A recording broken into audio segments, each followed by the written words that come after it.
Isua kasi sila Mga ikuan ni siya Mamay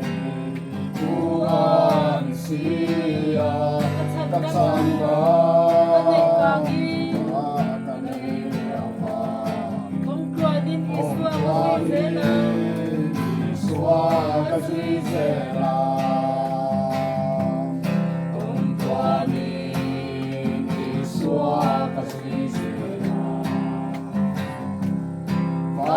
Ramaming suay trendong siya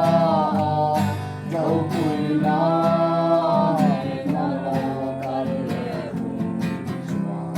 Sa tuwanin namin ang kasola Kung kuan din iswa kasi sila Iswa kasi sila Arastan na siya pwede masin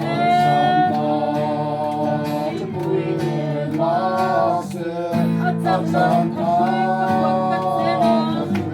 kabuang katsela Kasuwal ka karisanin kasuya Kung tuwanin iswa kaswisela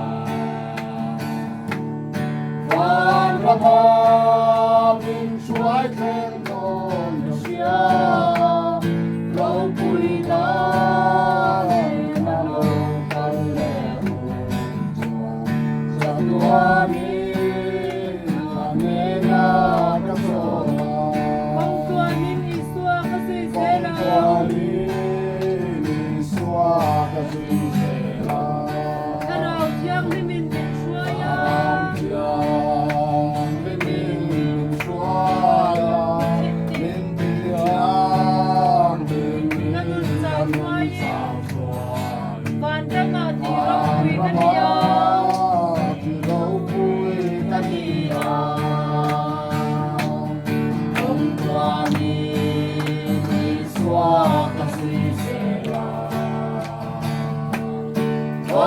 Ramam suai tengon siya Rau puina